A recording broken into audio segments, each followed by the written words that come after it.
Well, here we are. We made it. We made it to the final division, the final week. It is week 8 of my NFL fan series. And so this week is all about the AFC East. All that is left to do is the AFC East, and this is their week. And for those of you that don't know, the AFC East consists of, obviously, the New England Patriots, the New York Jets, the Miami Dolphins, and the Buffalo Bills. We have the Buffalo Bills, which obviously they have Josh Allen. When you have Josh Allen, you're always in a Super Bowl window. Everyone is always expecting you to win games. I have been on the record as saying I don't think that the Buffalo Bills do Josh Allen any favors. Let's see if this year changes. But there's that. They're always going to be a playoff contending team because of Josh Allen.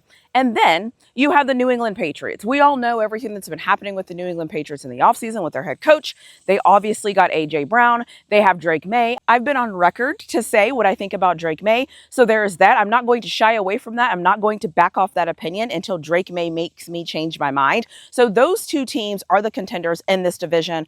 Full stop. And then you have the New York Jets. And I love what the New York Jets are doing. I love that they had a fire sale. They got rid of some people. I love what Aaron Glenn is trying to do and the way that he's trying to make this team better. They had a great draft. They're moving and doing a lot of things that make sense, which is obviously really good. However, the NFL is about winning football games. And so Aaron Glenn has to turn this team around. And they have to look better this season than they did last season, because last season there were some moments where I was like, what is this? I am not going to sit here and say the New York Jets are playoffs or bust, but they do have to be better, and it does have to look better. And that leads me to the Miami Dolphins. The Miami Dolphins have got a new coach. They also had a fire sale. They also had a decent draft. However, they have a lot of holes they need to fill. They have a lot of things they need to do this season. But for some teams, they get the luxury of building and trying to right the ship and to make things right. So the Miami Dolphins are in that position.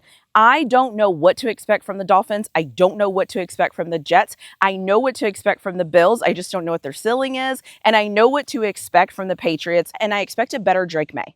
Because we have two teams that we can all pretty much say are probably going to contend for this division, and then you have those two other teams that are trying to figure themselves out, the winner of this division might come down to offensive play, mainly because you have Josh Allen. Okay. And then you have A.J. Brown and Drake Maye with the Patriots. I expect the Patriots defense to be good. I expect Buffalo's defense to be good. What is going to matter is the quarterback play and how the offenses are able to move the ball. Somebody has to score points. Somebody has to do something. And so it's going to be interesting to see what offense gets going and how this division shakes out, and who actually really knows, though. Somebody might surprise us that we're not even thinking about, and that would be super cool to watch. However, let me stop talking. Let me play some clips of the people that I was able to speak to for this division. I'm just popping in here to say, hey, don't forget to subscribe to my channel. Why are you watching content and you're not subscribed to my channel? Do me a solid, subscribe to my channel, like the video, and I will disappear from your screen and I will let you get into your video. Just let it be what it's going to be. You're fine. So yeah, I love it. I think right now is like we see that they made they had a quality draft this year. They had Geno Smith as a legitimate bridge quarterback, which they haven't had really, because Aaron Rodgers was a complete waste of time. Yeah. And then next year, three first-round picks, $150 million of cap space. So it's like you can see a blueprint now. Like nail this year, nail next year. You're talking playoffs. And if you're not, then blow it all up again. But like now, it's like this is tangible now. It's not like drinking green Kool-Aid. Oh no, drink this, we're gonna win. No, it's just be smart with how you handle business, and you'll be all right. Okay. This is way too soon to ask you this question. Is there any quarterback in the 2027 draft class that you're thinking, you know what? Or are you just going to wait and see? Wait and see. I mean, we all want Dante Moore this year. I mean, that's, so like that's kind of what we all thought was going to happen. You have Arch Manning, but it's like the tricky thing with that is think about all the draft classes, like all the college football quarterbacks this year going into this year. Like, this guy's number one pick, Cade Klubnik, all these guys. Yeah. And now the fourth round picks, Garrett Nussmeier fell apart. So it's always like the grass is always greener. Oh, the next draft class to get your quarterback, then they play terribly or they get hurt and the entire evaluation changes. Like nobody talked about Mendoza going into this year. Mendoza wasn't on anybody. So it's like we all had this name. And I always tell Jet fans, I'm like, don't get stuck on a name now because it's going to change 45 times between now. It is the next day. It's going to change a million times. Yeah. And you guys have a lot of draft picks too. Yep. So how are you all feeling right now being Patriots fans? They definitely overachieved. And I mean, if you ask Division, we have to say they overachieved. Our predictions for the team was around 9 wins. They obviously won 14, made it to the Super Bowl. We didn't know if they would even make it to the playoffs. So everyone outside of the building says they overachieved. If you ask anyone inside the building, they all say, no, this is what we planned on doing. We're trying to win championships here in New England. And that's what it feels like to be a Patriots fan. It feels like a team always trying to win championships, and it's nice to be a part of something like that. Yeah, I definitely agree with that. I would say, I think we are ahead of schedule in the best way possible. Like, because, there's also a lot of cases around the NFL where teams get ahead of schedule in a bad way. That I feel like that Commanders team is a very good example for that. Like, you see they were ahead of schedule, and you see Jaden Daniels perform at an incredibly high level. And then you look at that and you're like, oh, that was the oldest roster in the NFL that season in average age. I think the average age was like almost 30. It was just under, I think it was 29 point something.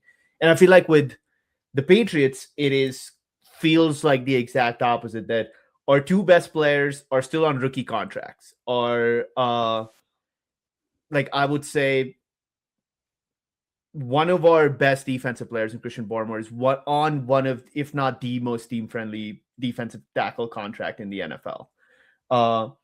And then the players that we've gone out and shelled out a lot of money for, Milton Williams, Carlton Davis, are performing at the level, which, it is come together in a very good way. Like, we're ahead of schedule in a way that, the players that we hope would develop are developing at a trajectory. There's an old saying, you'll leave your wife, you'll leave your job, you'll leave your mistress, you'll never leave your sports team. No matter how bad this team gets, I'm never leaving them. I will be there till they put me in the ground.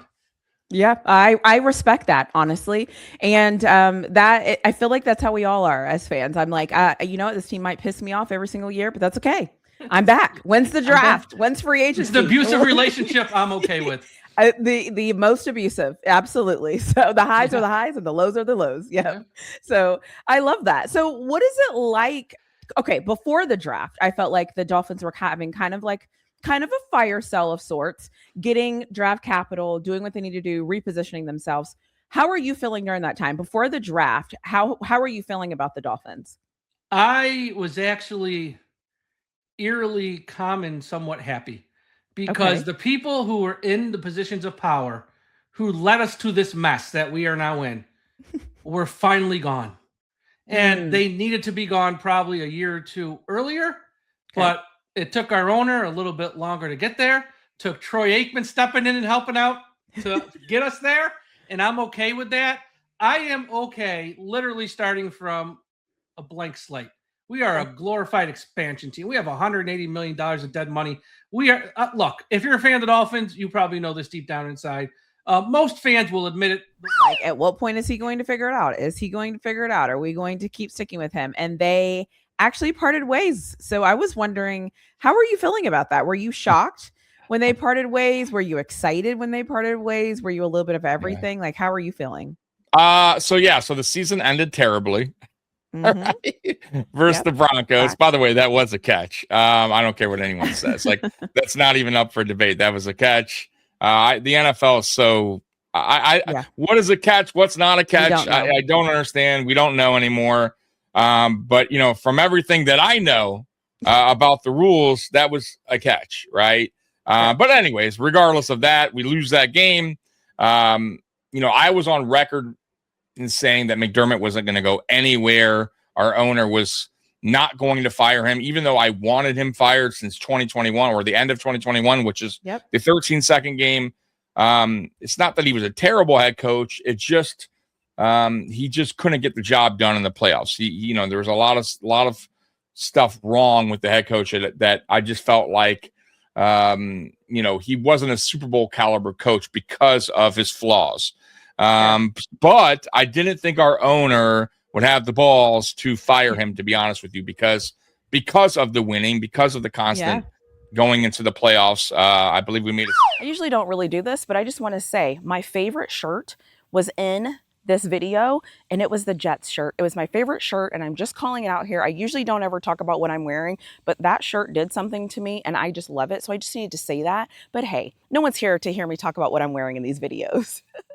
like I've done in every single week, this week is not going to be any different. I am going to release every episode Monday through Thursday at 4 p.m. Central. It's going to be a premiere. I show up to all the premieres and I'm in the comment section. I'm watching and I'm laughing and I'm engaging. So that is going to happen. The other thing is too, this is the final week. So take some time to enjoy it, love on it, do all of those different things. Like I've also done in previous weeks, everyone that talked to me is going to be added as a collaborator. If they have a YouTube channel, I'm also going to add all of their information into the description so that you can find them if you want to. But I would love to know, what are you thinking about this division? I would love to know, do you have the Patriots winning this division?